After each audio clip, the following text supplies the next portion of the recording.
Ready to make a real impact every day? Join the Active Day Home Care team and help clients maintain their independence in the comfort of their own homes. Make a difference in someone's life as you provide essential daily assistance and protect their health and happiness. Earn up to $20 an hour and enjoy additional perks like optional daily pay, 401k, paid time off, ongoing educational training, and more. Join a team that values care, compassion, and your professional growth. Visit activeday.com to apply.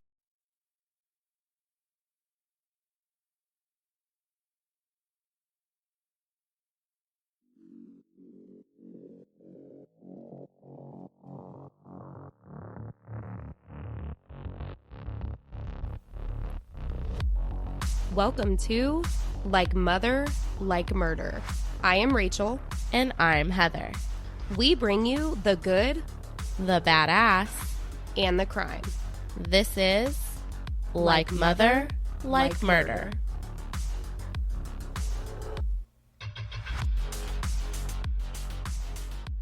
Hello, everyone, and welcome back to Like Mother, Like Murder.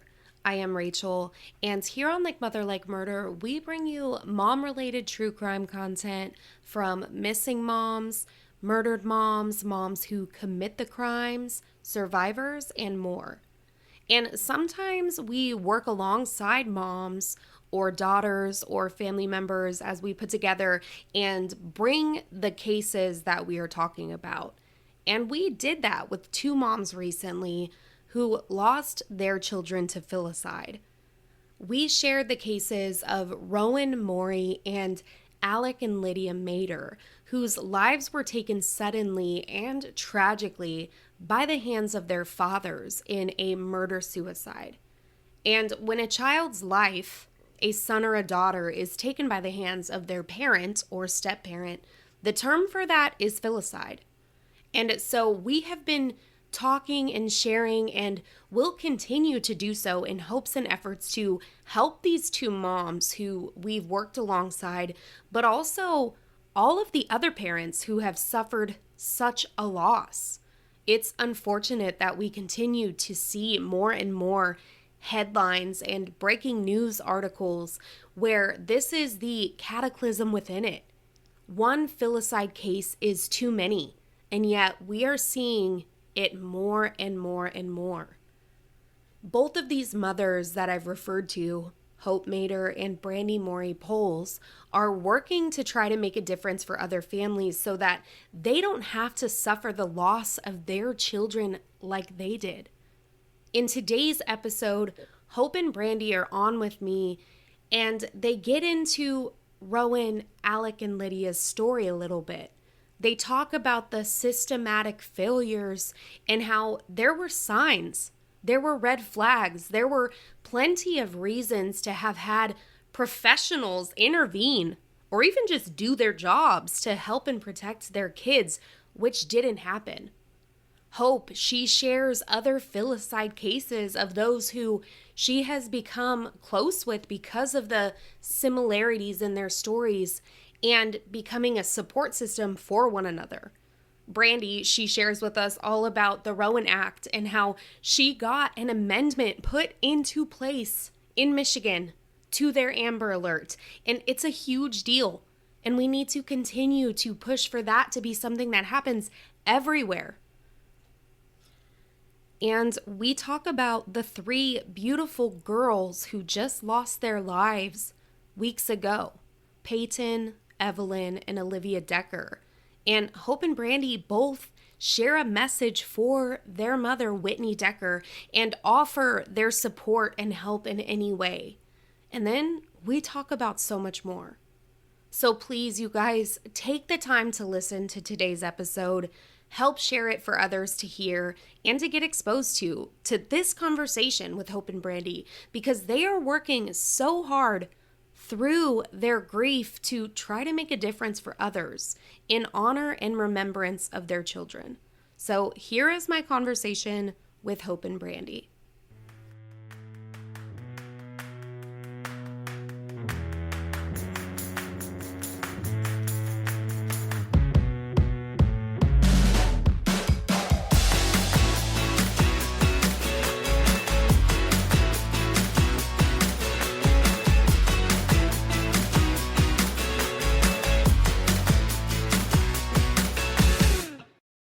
My name is Hope Mater.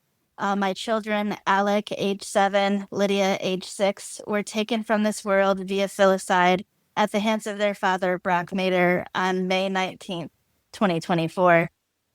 Filicide is the act of killing your own child. And so I am sitting here to spread awareness and so that I can make change. We were in the middle of a court case, and Brock had diagnosed mental health conditions such as bipolar. However, the judge felt that he was fit enough to have the children unsupervised. I knew that that was a red flag, and so I was very upset with that, but I had to do what the judge asked. So I went along with it, and we co-parented for 7 months until May 19th, 2024, when unfortunately he took Alec's life, Lydia's life, and his own. Brandi, what about you? I'm Brandi Morey Bowles. I'm Rowan Morey's mother. And, well, we don't have an actual date because the state won't give us one. Anywhere from August 19th to the 21st of 2024, my son Rowan, his life was taken. And then his biological father, Michael Winchell, took his own life. We were also in the middle of a court case, and it was set for September 5th, where we were going for full custody, where it would have been lucky if he would have gotten supervised visits. It was so bad. And he had been a drug user. He had no license, no job. He had mental health issues, and none of it was listened to. And the judge denied an emergency motion to go find my son because they wouldn't issue an Amber Alert. So we all spent 52 hours in utter just fear and pain and just bawling and just wondering where he was, and he killed him. So that's my son. Yeah. So one of the things that is the same or very similar in both of your guys' cases is you were both going through some sort of, court case or Yes. situation with custody or with that. And so what went wrong, or how were you guys failed? What could you talk about when it comes to the failure systematically through the court? Chris, Brandi? CPS, the judges, the FOC, everything needs to be dismantled and started all over again. That judge wouldn't approve an emergency motion. The second day Rowan was missing, he denied it. Why do I need his signature again for a custody order he signed in 2020? Why do I got to ask him to stick to his words that he has signed also to get Rowan home at the time he's supposed to be there? And then the sheriff's department, Isabella County Sheriff's, oh my gosh, the footage that we have of how badly they're speaking of me. They called me the crazy one. They haven't released all the footage because I'm sure it's even worse. CPS, I called because Mike Winchell would shave my son's head bald when I had a big family event coming. And he did that 5 times total. And he was only 6. So he was always, he would just shave him to the scalp. And Rowan would just stand in the mirror and looking at himself and say, "Mom, I'm funny." And I'm like, "Baby, you're beautiful. You got a lot more face." Just trying to work with him and keep him in a spirit going through that. I put him in counseling. Court-mandated reporters, the amount of court-mandated reporters in my child's life, several. The teachers, the principal, the CPS worker, everyone around him, you're all mandated. And no one reported anything. The saddest part to me is when his principal and 2 teachers he had showed up at his funeral. And after all the turmoil that I went through at that school because of Mike, I walked up to him and I asked him, I go, "Did you guys know it wasn't me?" And like, "Oh yeah, we knew." Then where were you? Yeah. Where were you? You're mandated. My kid's showing up bald. He's reporting that he's not being fed at dad. He's only host. Dad sleeps all day. Well, I could see you people because it was to me. And then Rowan started self-harming just before he passed away. And I got him into a new counselor at a Christian counseling center. And it just wasn't enough time. Like, he was so tight-lipped. He would never speak about Dad's place, but was very open about ours. He would say that we had a 4-story house because of the roof. And he loved his home here. He loved life. He deserved it. I think him not talking about Dad's house should be a sign for someone who's working in a therapy session anyways, right? Because there's a reason that you're not bringing stuff up. Well, in the CPS worker on the case, she she came to my house first. Then she went up to Mike's twice. He wouldn't open the door. So then probably a week later, she called several times. He only answered and told her, he goes, I demand to know what the allegations are. House is dirty. He doesn't eat. He's shaving his head, all these things. So, of course, when she gets there, the house is immaculate. She even said to me, she goes, it was so clean I could smell the bleach. Well, obviously, he had just done it. And then about his haircut, she said, well, there's not much I can do about that. That's him taking care of his hygiene on his own time. And I looked dead in her face and said, if he was a little girl, you wouldn't say that. It's such crap. Men are coming up with more and more unique ways to use our children to hurt us because they want to get back at us. And that's the ultimate vengeance that they can do, is hurt our children. And then, in Hope and I's case, take them. Yeah. Must. I think that's a commonality between many of the cases, is that it doesn't have to be about the children whatsoever. And in most cases, it's not. It's a retaliation or a hatred, pure hatred for, the mother or the father in certain cases too. And so they were just vessels to be used to hurt us. Right. Yep. And there's nothing out there to help be a better way to look into this and go, okay, she's not crazy. She's the mother that those children came from her body. She knows them better than anything. And when we see their personalities changing and their behaviors changing, self-harming, all these things, we know best. We're not crazy. We're scared to death because we know what's going to happen. And we were right. And it's just disgusting. On every level, Rowan was failed. And I think the one thing that made me feel really good about my speech at the Michigan Capitol was Representative Angela Regas at the end. She said something I haven't heard this whole time, and I'm telling you, it was amazing and it helped me a lot. She said that I was the only person that didn't fail my son. Yeah, and then I cried for the next 45 Yeah, I know, right? I have full body chills right here too. I know. She's amazing. Is an amazing person. At this day, and she's gorgeous. I hope I know, a lot of that is similar and in some ways different to what you went through. Yeah. You were failed in ways as well. Yeah, I was definitely failed. I was not listened to. Even having a great attorney, we were not listened to. Even having proof, like his diagnosis of bipolar, him being hospitalized for 9 days in the psychiatric ward, My goodness. him having all of these thoughts, going through a mental break and having thoughts that he never had before. He was never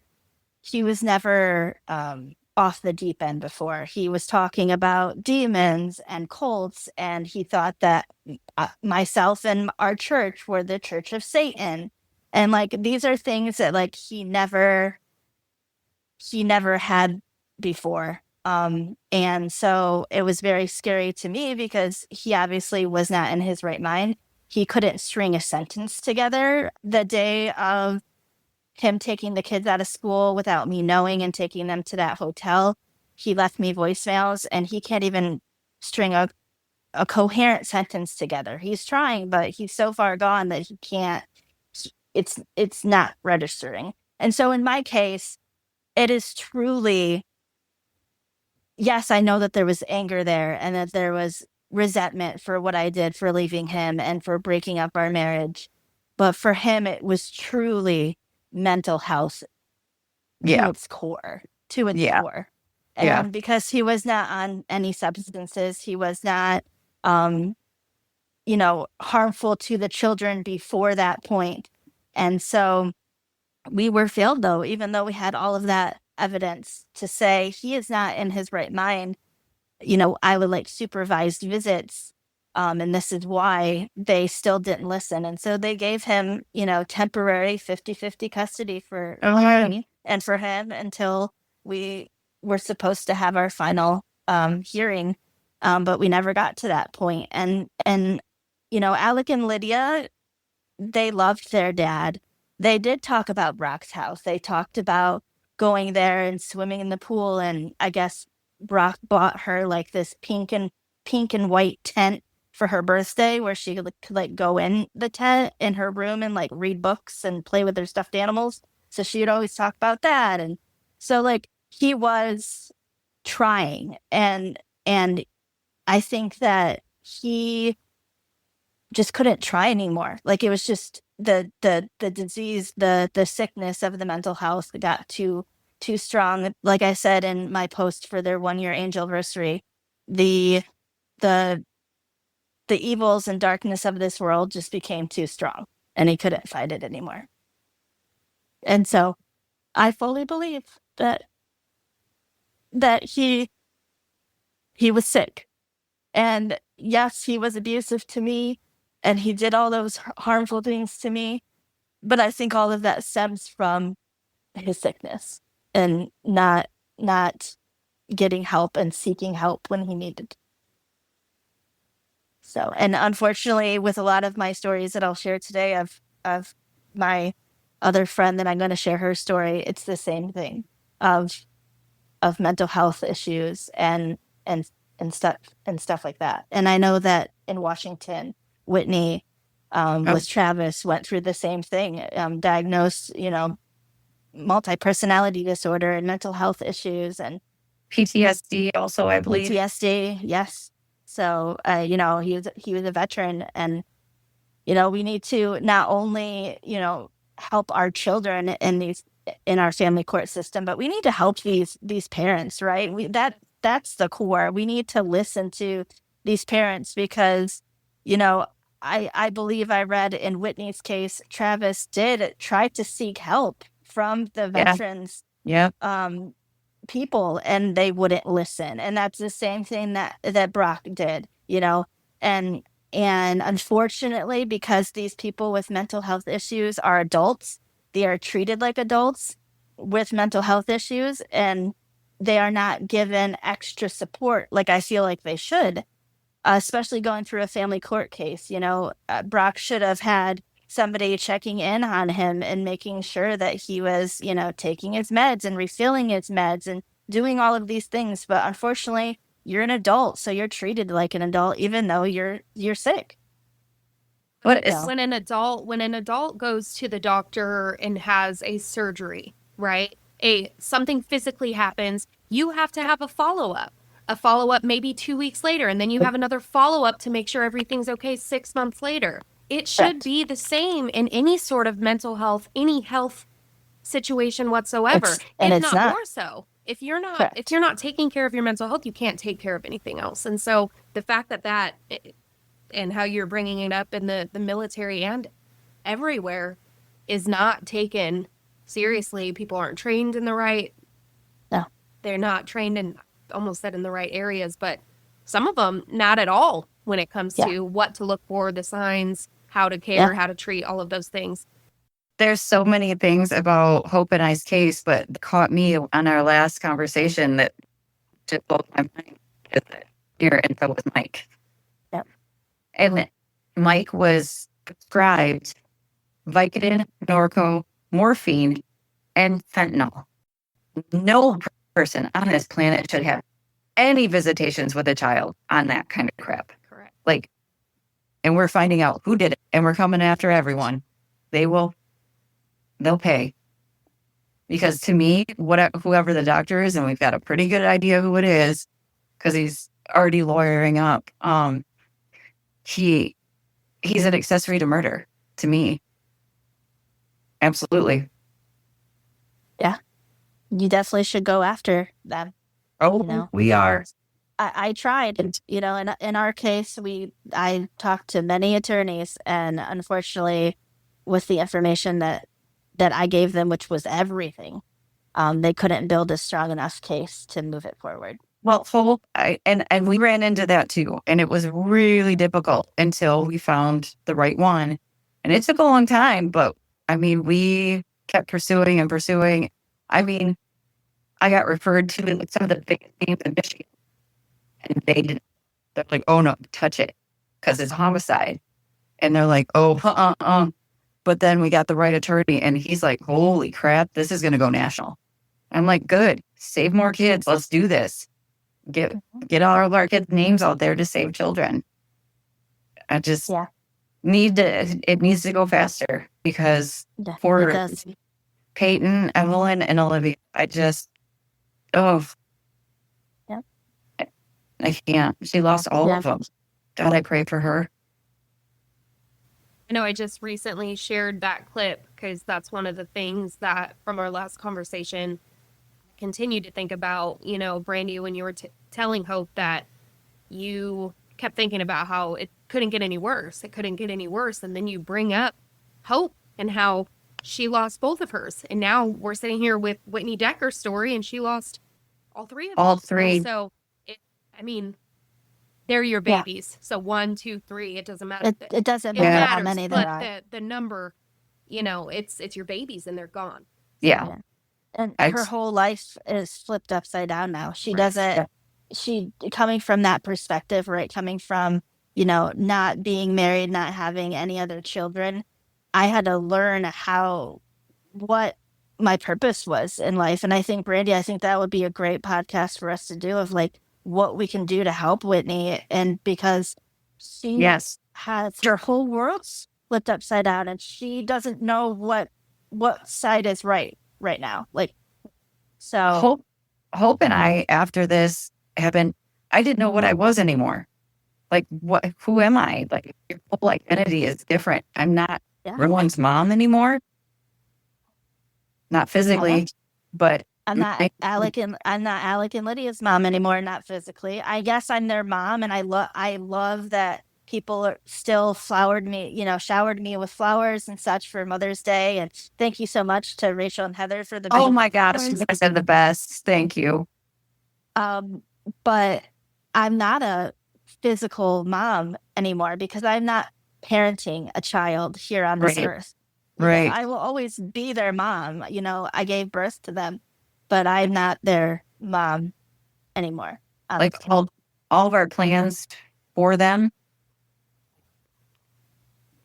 School shopping, I mean, going back to school. Like, I mean, I practice. was already like, okay, Alec and Lydia, when they start driving, like, who's going to teach them? Because I can't drive because of my visual impairment. Like, I was like looking far in advance. I mean, right before they passed away, like a few weeks before they were killed, I remember I was sitting at our countertop, and they were across from me. And for some reason, we got on this conversation of where they were going to live when they were older, and how many kids they were going to have, and if they were going to get married. And like, they were 6 and 7, and we were having these and I remember Lydia being like, yeah, I'm gonna marry my best friend Bonix. Like, that was her best friend. It was a boy, and she was like, I love Bonix. I'm like, okay, Lydia, go ahead and whatever.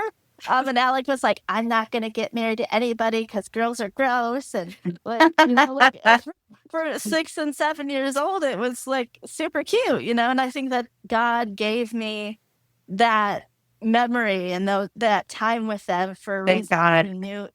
He knew. But like, in the moment, I was like, why am I having this conversation with my 6 and 7-year-old? This is weird. So yeah. Rowan did the same thing like the week before he passed away, and weirdly, he was obsessed with dying. And my pastor always has told me, he's like, God comes in to kind of protect them. And, and the week before he passed away, I was laying in bed with him, tucking him in, reading him a story. And he's like, Mom, I'm scared to die. And I'm like, baby, you're going to live a big, long life. And you're going to have a big family and a big old, you're going to live till you're old and gray. Kills me. And then I remember saying to somebody, or my husband, right after he passed away, I'm like, he didn't even get a first girlfriend. And my husband started laughing. And he's like, are you joking? At Valentine's Day, he had 5 different girlfriends. And then it would change every week. I think That's Cora so was cute. the last one. It was. That's so cute. I Well, at know, least- it's like their souls knew. Like, Yeah. I don't Yep. know. Like a week before, exactly a week before Alec and Lydia were killed, I picked up Alec and Lydia from school.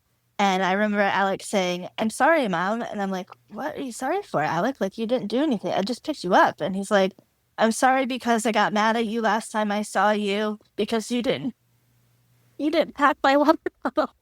You didn't pack my water bottle in my backpack. And I got mad at you. And I didn't give you a hug and a kiss. And I'm so sorry. Oh my So- God.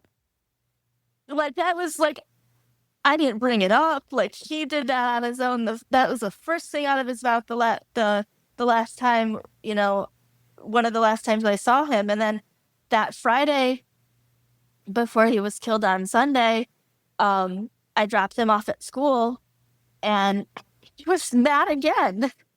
So he didn't give me a hug or a kiss that day.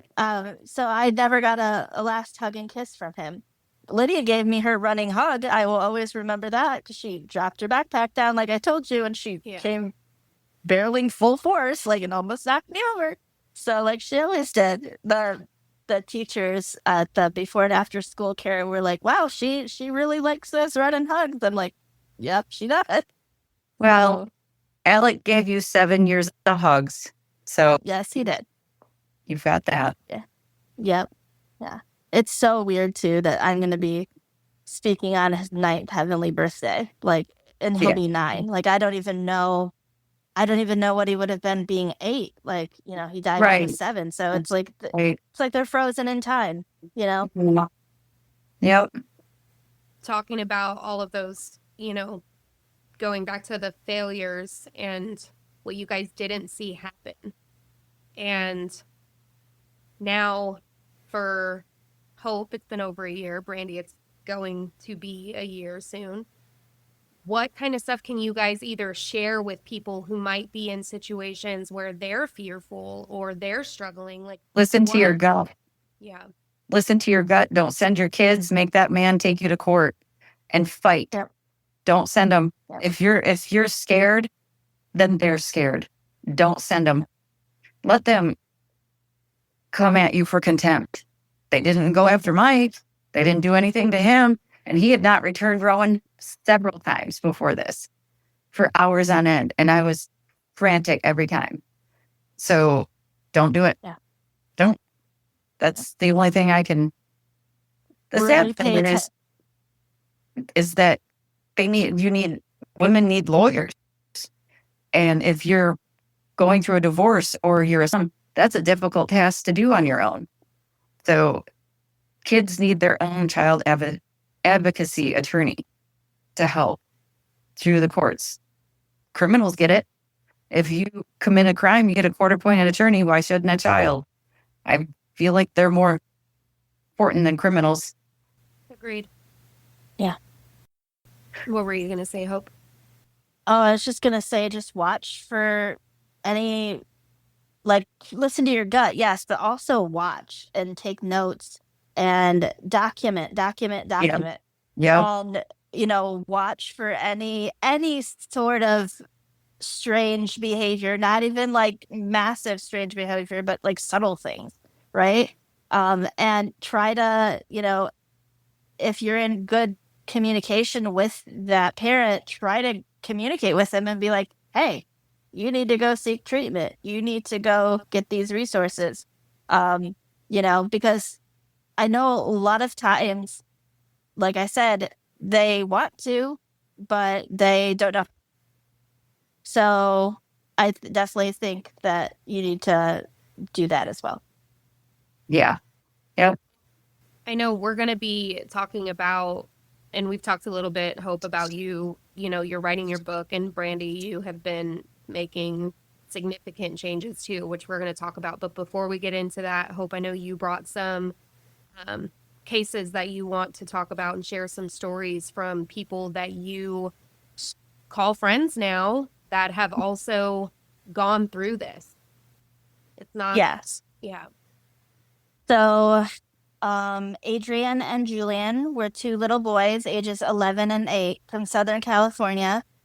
Their filicide case happened at home. The husband had always battled depression and exhibited signs of narcissism. He was not on meds and refused to seek treatment for a psychological or a psychiatric evaluation for treatment.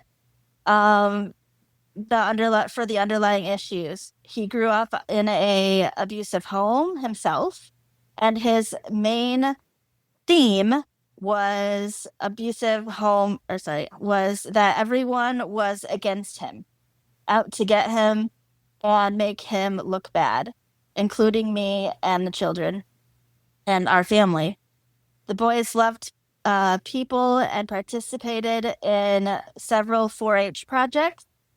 Adonica's dad, Adonica is the mom, and herself were both at the home at the time of the filicide. They were outside. They didn't hear the gunshots. They only knew to look in on them because the husband had sent his sister a cryptic text, and she said, I should check on them. So they were at the family property when it happened. My other friend, Rachel, lost her 2 children, Bree and Luke, also at home. The father struggled with mental health issues, and they were still married at the time. And the father committed filicide in the home with Rachel there. Rachel was standing outside of the kid's bedroom door when he shot and killed Bree and Luke and himself. He did not kill Rachel, and she does not know why. To make her separate. Well, yes, but again, sometimes they kill the whole families, right? And that's why I'm here too, and that's why you're here, Brandi, too, is to speak for those families that don't have a voice, that can't speak anymore because they can't kill the whole family. Yeah. So, and then there is another one out of San Francisco, California. Her name is Leslie Hugh, and she had a little boy. His name was Pierce, and she is now the founder of the Pierce Project. You can go to piercepledge.org to find out more information on Pierce's pledge. Pierce was 9 years old. He was shot and killed by his father in San Francisco in 2021. And now Leslie and her friends are making change for gun control. And they actually have the first gun control map in the country. So you can actually take your guns and get them stored properly outside of the home so that they are no longer in the hands of people that can do harm with those weapons. And that map was just launched a few weeks ago. Amazing. So those are just a few of the changes that are being made. There's also a platform on social media, specifically Instagram. It's called See Me Children. This is a nonprofit organization that deals with gun violence against children. Gun violence is the largest and biggest factor of child mortality in this country. This specific platform deals with stories of the child's death, but from the point of the child. So she writes each of the posts and includes a picture of them, and she'll write it with like, "Hi, my name is Alec. I was 7 years old when I was shot and killed by my father, uh, um, who had mental health issues. Do you see me? Question mark. I was a big brother to Lydia, who also was shot and killed." And so then she goes on, and it's written in the form of the child. So that is seemechildren.com, and it is a nonprofit organization. You can also find her on See Me Children on Instagram. All of those that you talked about, Hope, I'll get from you, and I'll put in the show notes of the episode too, so that people can click them and find them easily and have that access, so that we can see that. That is quite the perspective. And I think, for someone who doesn't go through this, right? For someone who only is looking into it or reads about it, what a punch in the gut to read from the perspective of the child who is now gone. That's a good way to put it. Rather than a news reporter who's just documenting in a certain way, that it just is completely a different way. So I still am. Whoop. Oh my gosh. Did you guys hear about Montrell out of New York? The little boy, the little 2-year-old, his dad threw him in a river. Yes. Oh, yes, I did. My friend actually, yes, she just told me about that. Yeah. Disgusting. Do we have any statistics on how often it's the father committing filicide? Mother? Yes. 60% of the time it's the father. When it's the father committing the act of filicide, it is done mostly in a violent act involving a weapon. And usually is the child above the age of 3. The mother commits filicide 40% of the time, and usually it's children under 3. Usually she commits filicide because of mental health issues like postpartum depression, and she commits filicide in the manner of usually drowning. And usually in these cases, they also kill themselves. So it's very rare to find a filicide case with the parent who committed the crime still alive. There are cases, like they're trying to find Travis right now in Washington. And there are a few other cases that I know of in other states that the perpetrator is still alive, but usually they also commit suicide after. Yep.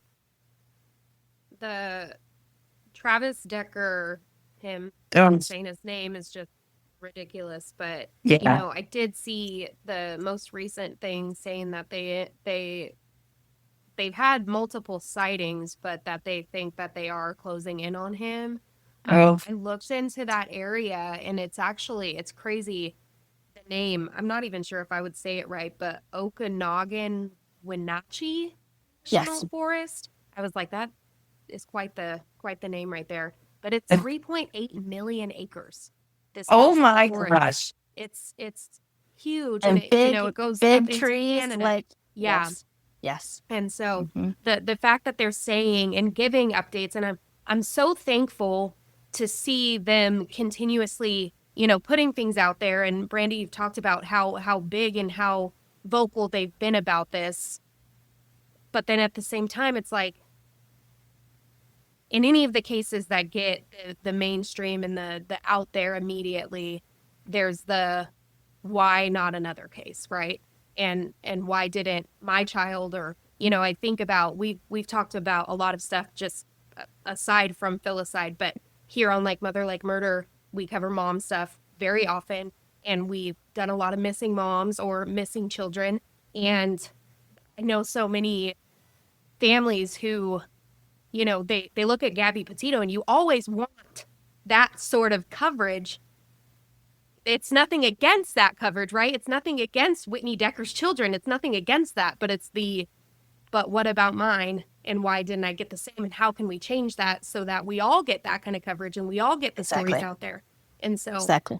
Because Brandi and I got that coverage, right? I had people messaging me in New Jersey and in Maryland, like saying, like, I heard about your story. I'm like, you're not in Arizona. Like, so, but again, with these kids like Bree and Luke and Adrian and Julian, they didn't get the coverage. They didn't get the national headlines. No. Yeah.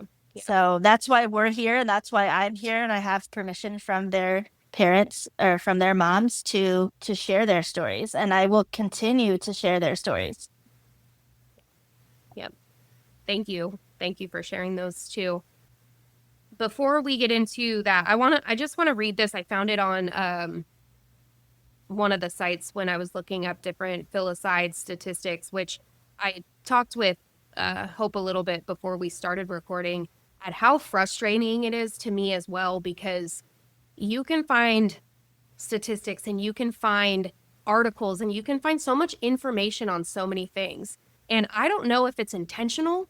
I don't know if it's on purpose because someone's trying to like not let these cases get seen as much, but finding stuff on Filicide has been hard. Even Hope, yesterday when you posted the video, right, with saying the children's names. Yes. I immediately wrote those names in search bars and tried to search. I couldn't even find the cases. So I'm thankful that you're bringing them here, but it makes me sad to my core to know that it's like, why not? Why? Like, I don't know. But so one of the things that I was reading, it says that education of the community is an important strategy for prevention. And in my opinion, I would believe you guys would both agree that Filicide deaths receive very little publicity, except when there's something else that would, I don't want to say like shock value or how there's a manhunt going on, right? But that's the media. It's the media. It's the media, and it is shock value. It is totally shock value. And unfortunately, I don't know if you went through this, Brandi, but when my case happened, there were news outlets that were getting information completely wrong. Right. Yes. Like, yes. They were just pulling it out of the air. And I was like, that's not accurate. Like, frustrating too, but that's a part of Rowan's Act. There's 2 bills being introduced to Michigan House, and another part of it is where social media and the news get it out there as fast as possible. So hopefully that'll help other children.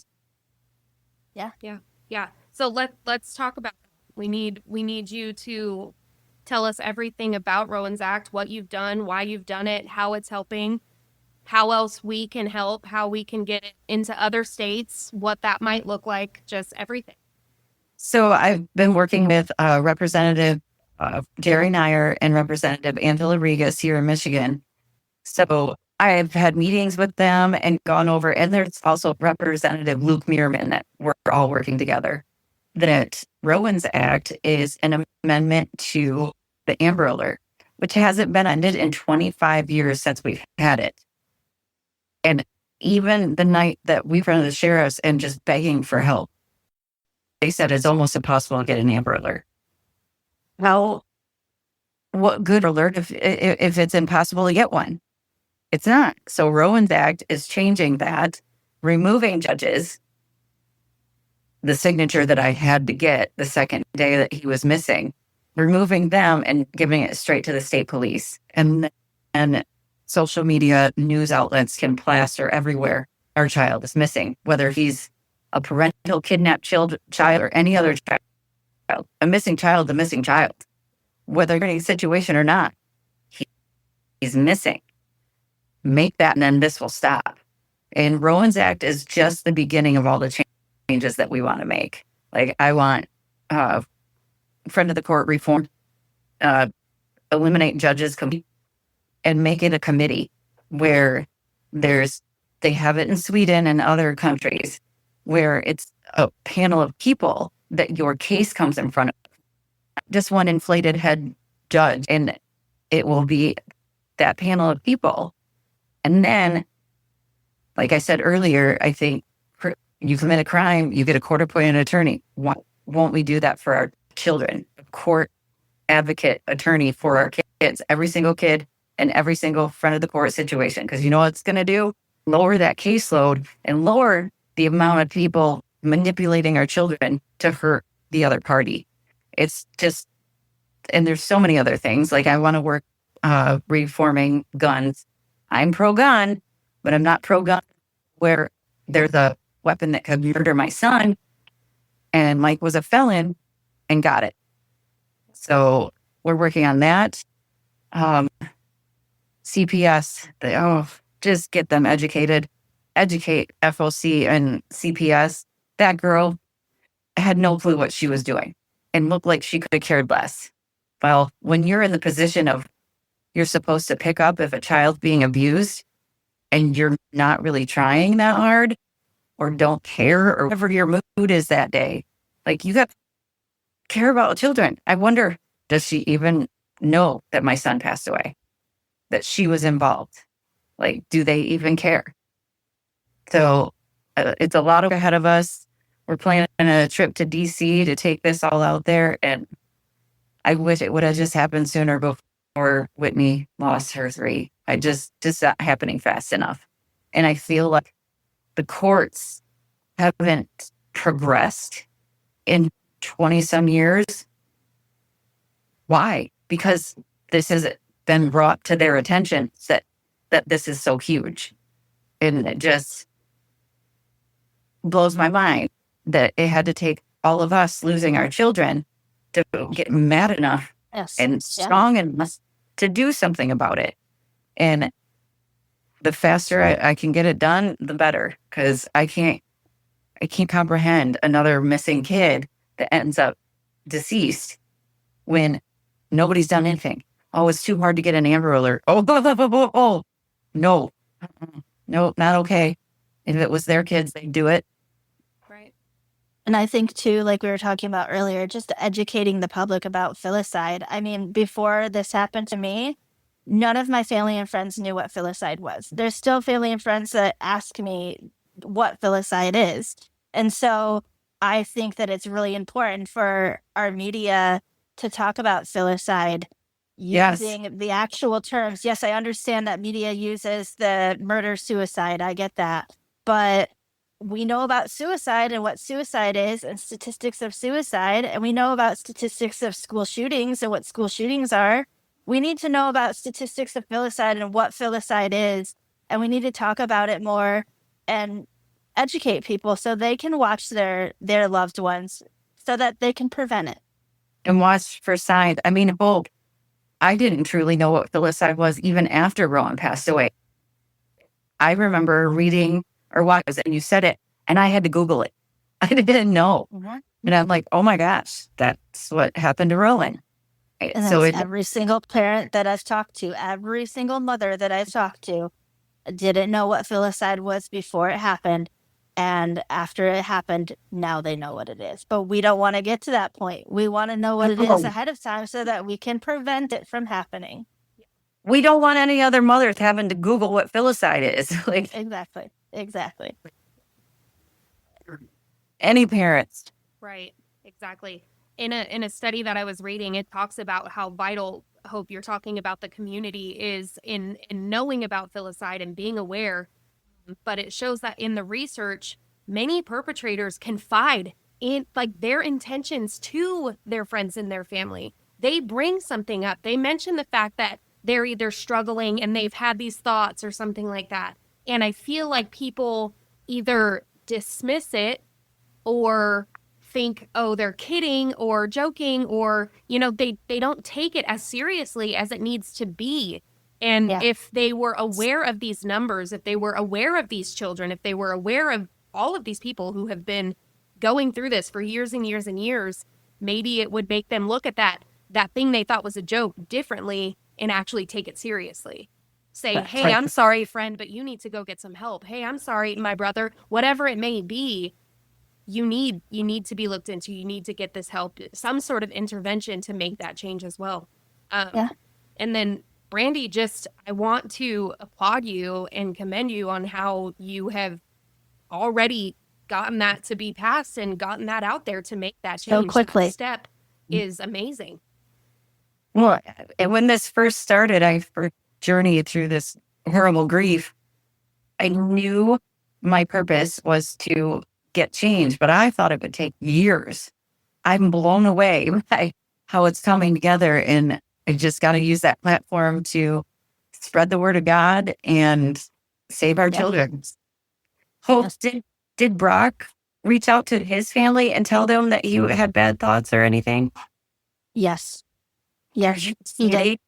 And you know, that was when he was going through the treatment at first. And unfortunately, like my friend Adonica said, they can mask it, right? They can mask, they can act like they're fine. Like I said, Brock had his psychological evaluation, and in the psychological evaluation, the reporter said, like, I don't think that Brock is being forthcoming. I think he's choosing his words wisely.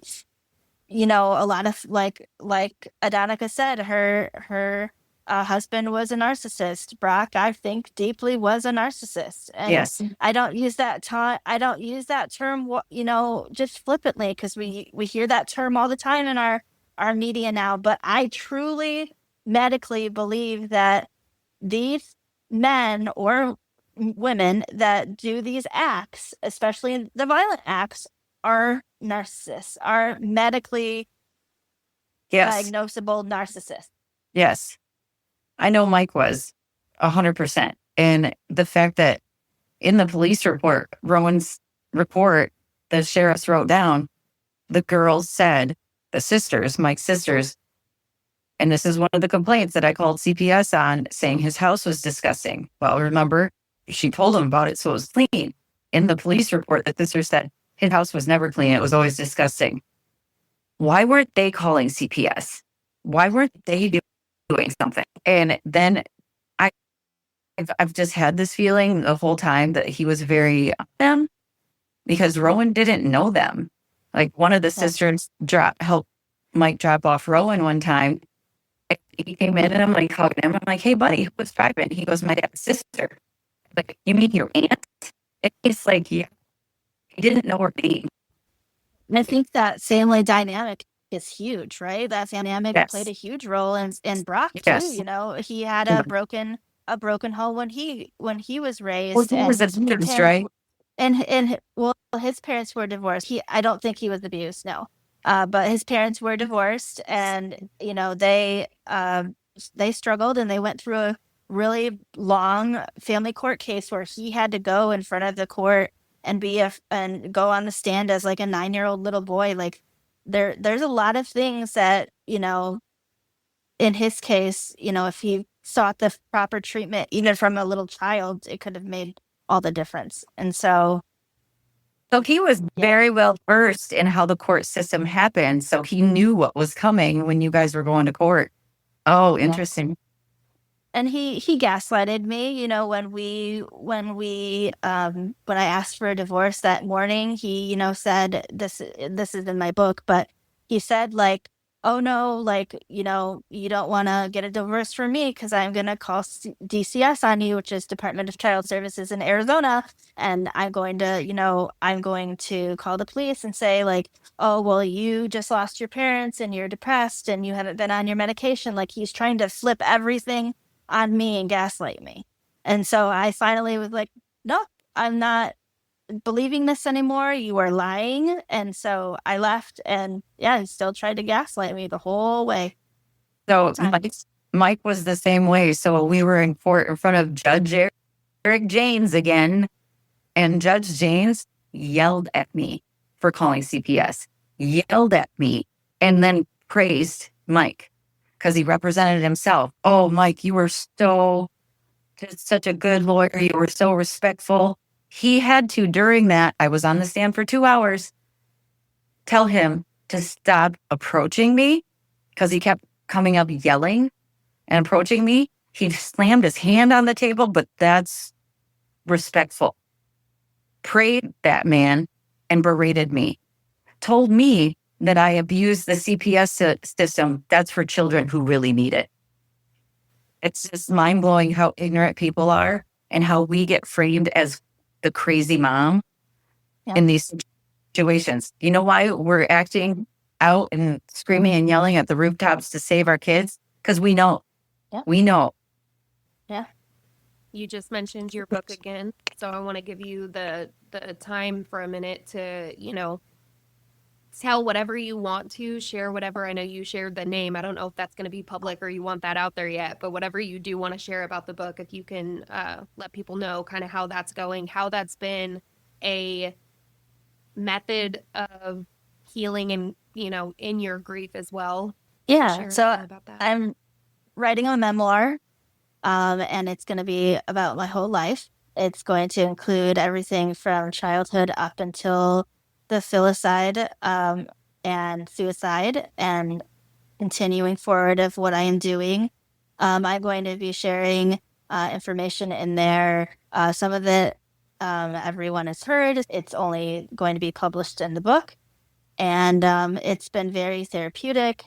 It's been very healing. I've cried, I've screamed, I've went through many, many emotions.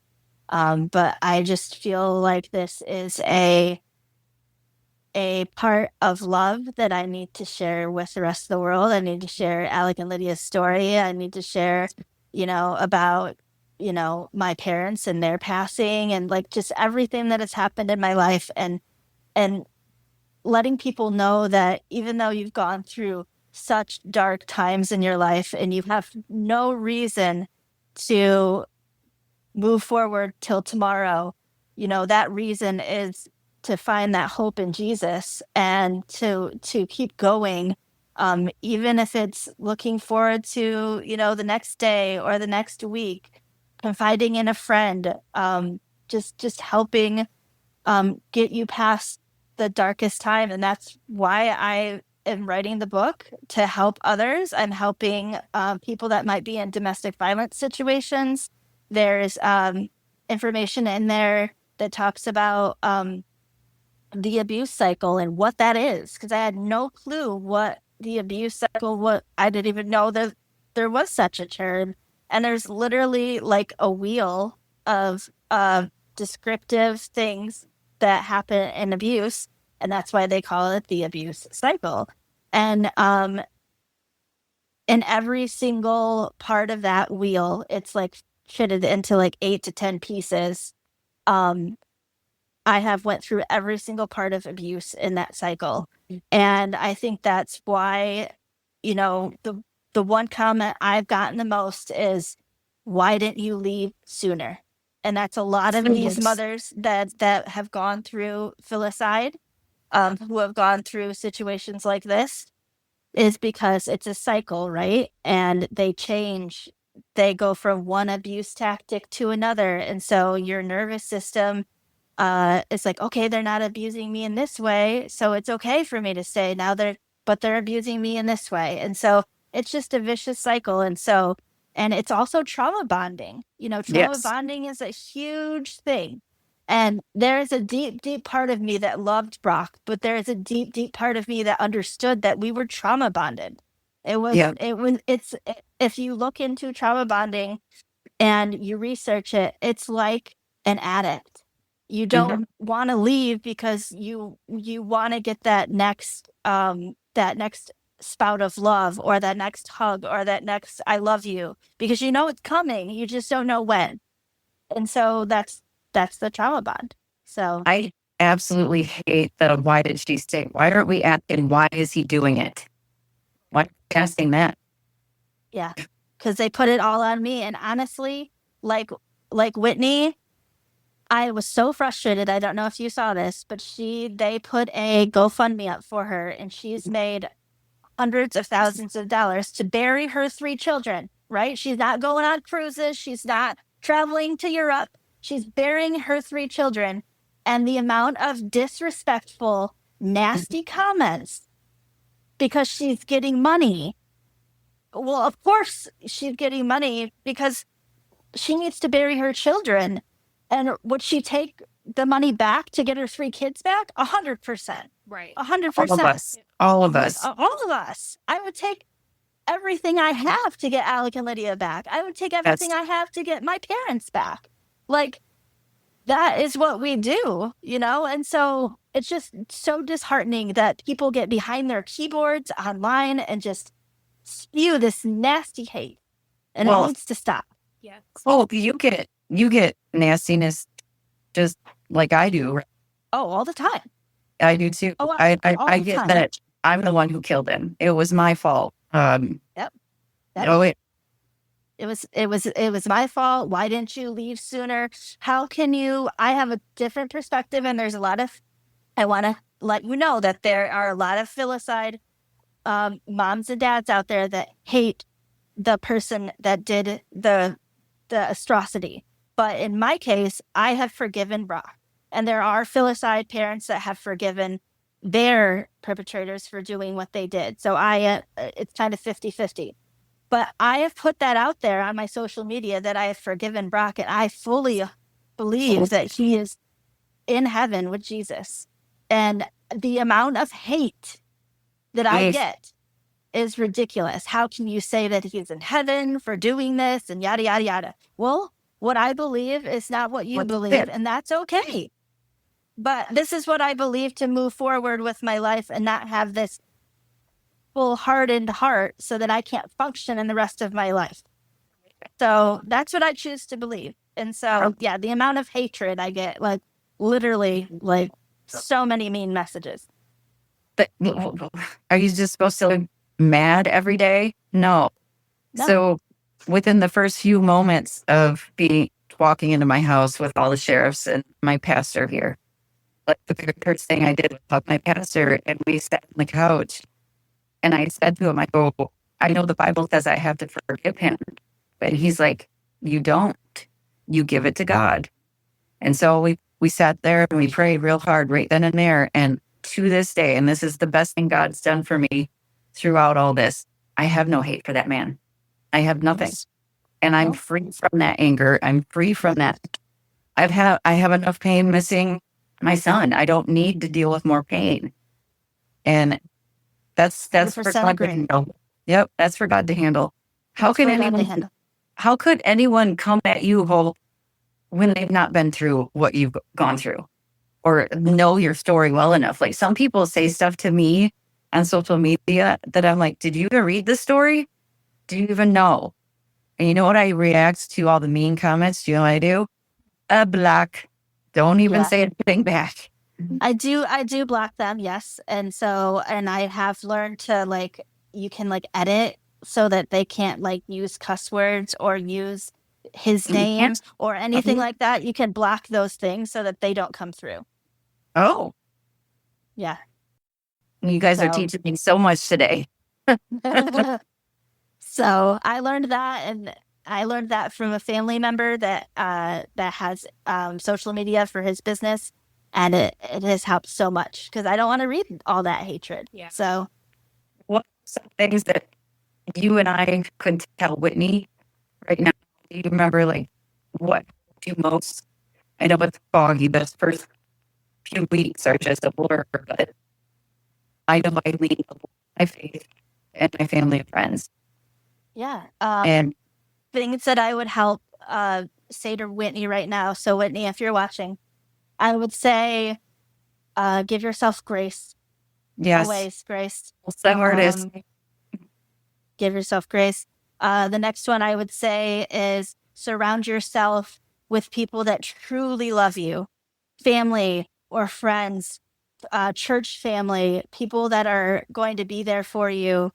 Not just in the next few days, weeks, or months, but in the years moving forward, because this is a journey that you're going to have to deal with the rest of your life, unfortunately. But you can get through it because Brandi and I are walking testimonies that you can move through this grief and you can come out on the other side and take what was meant for evil, Whitney, and turn it to good. To do good with it. That's the only, like, that was the ultimate evil act, what Brock, or not Brock, but Travis did. Travis. And take that ultimate evil act and turn it around. Because trust you me, every time I give a speech or I write something or a bill is introduced to change everything, it just puts chills all over me. I'm like, yes, we're doing good with our grief, Yes. And you know that our children are all in heaven and they're all playing and they're so proud of us for doing what Yep. we're doing here on this earth and making change. And we're already with them. They have our love. My pastor tells me all the time that my hugs are with him. Things like I prayed really hard one time because I sat there thinking, I want to do all this change, but why am I doing it on my own? Why don't I ask that guy? And I prayed really hard one day, and within 2 days, I got a call in Washington, D.C., talking to senators. The news reached back out to me. Like, it just, it's use your resources. the gifts. Yes, use the gifts that God is giving you, and He's going to be there throughout your journey, because He has with me a lot, and I thank God every day for that. Every day. That is the only reason that I am still standing is because of God's grace and because of His mercy every single day. And I don't think that you will truly understand your faith in God until your faith is truly shaken and you only stand on His cornerstone, on His holy rock. That's the only way that you can truly understand it, that if your faith was truly shaken. But I truly believe that. I was talking with a friend the other day, and the amount of faith that I have and had before Alec and Lydia passed was so strong. And I believe that if this would have been 8 years ago, 9 years ago, did I have faith in God? Yes. But was my faith as strong as it was before they passed away? And did I truly have a relationship with God, not just religion, but a relationship? And that is truly what has helped me through, is the relationship with God, knowing that He is with me, not religion, not the man-made rules. Yeah. So that's what I asked my pastor, like, was I not a good enough Christian? Was I not following God enough? Did I not have a good enough relationship with Him? And he goes, absolutely, that is not it. He said that my faith, and I do believe this, put me in this marriage, in this home, with this community, my church, and everyone around for when this did happen. I had everyone that I needed to support me. And they're amazing. 100%. Yeah. 100%. There is no way on God's green earth that I can ever repay the people that helped me during those first few days. The amount of people and the pastors in Arizona, and I don't live in Arizona anymore, but I still keep in contact with them, and my church family in Arizona. Shout out to Radiant Church in Surprise, Arizona. The amount of support that they showed me, the amount of help over and above. I had pastors going into Brock's apartment and getting clothing from the kids and stuff that I needed to ship back to me in Michigan. They had to go into this crime scene that was not cleaned up, because they do not clean up crime scenes, and go and get Alec's Trail Life shirt, Lydia's blankets, documentation that I needed, all of this stuff.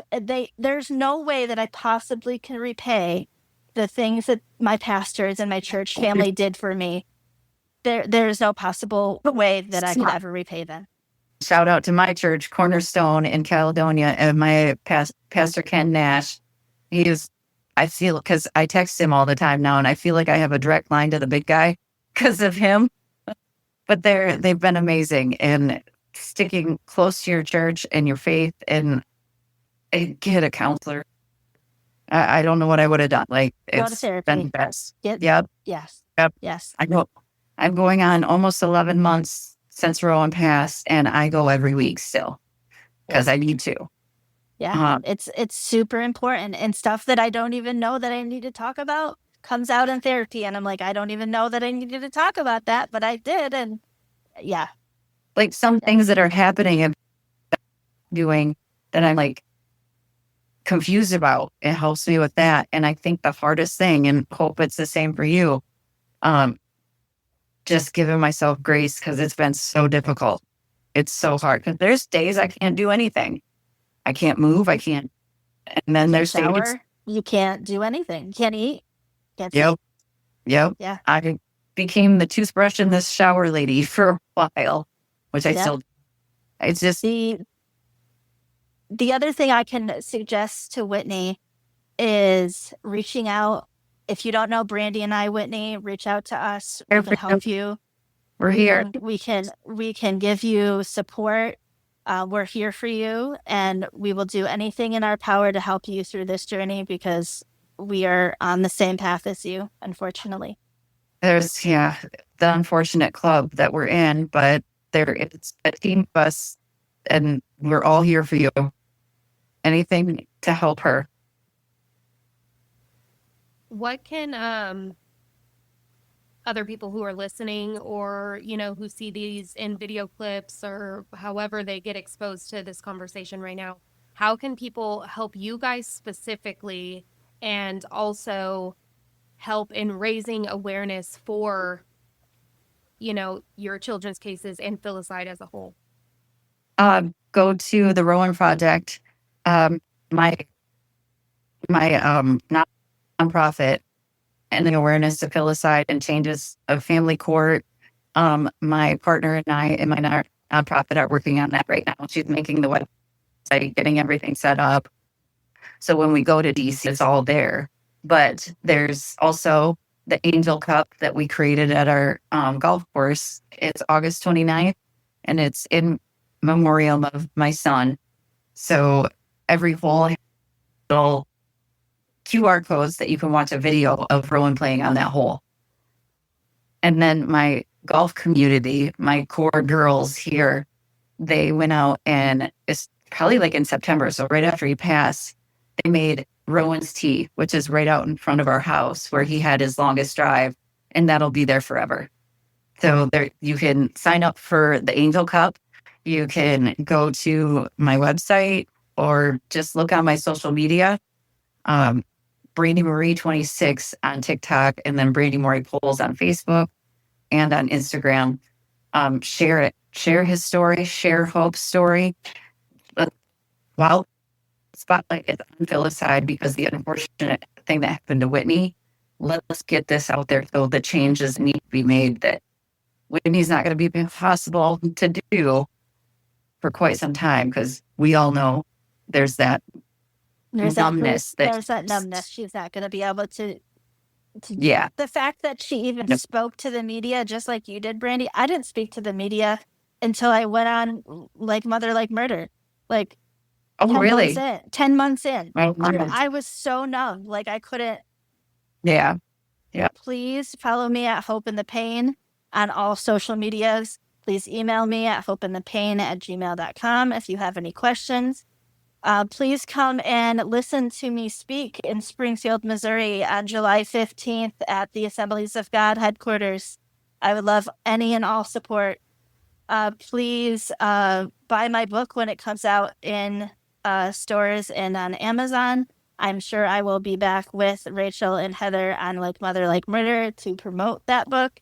And please just keep sharing any and all posts that we make. Not just liking it, not just hearting it, but literally going and just clicking the share button, clicking the favorite button.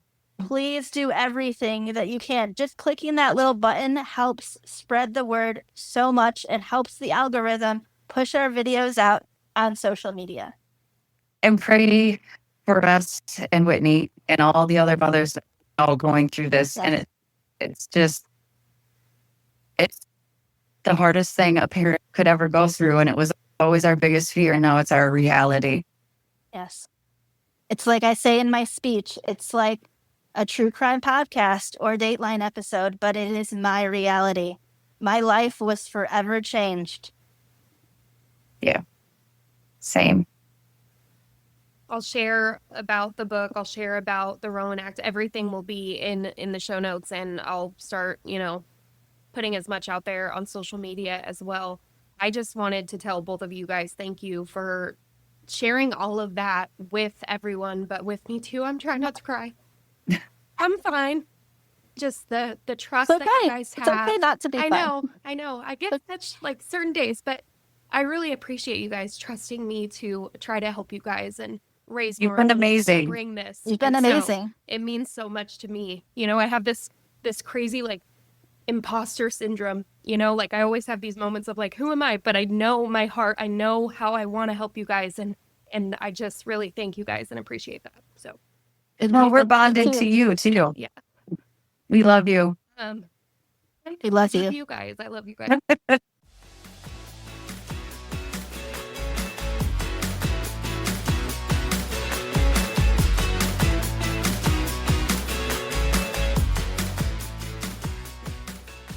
Thank you guys for listening.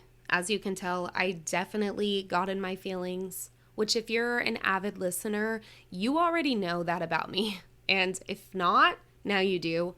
I truly am just in awe of these two amazing, beautiful women. I wish more than anything that I could just rewrite their story with a different ending. But because I can't do that, I just want to help in any way to raise awareness, to get their stories out there, to just be able to listen, any of it and all of it.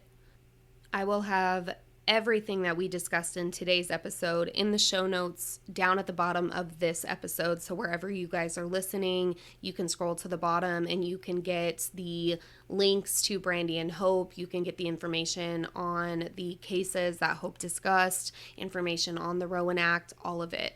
And you can also go to our Instagram page, which is like_mother_like_murder. And I will be posting stuff there as well.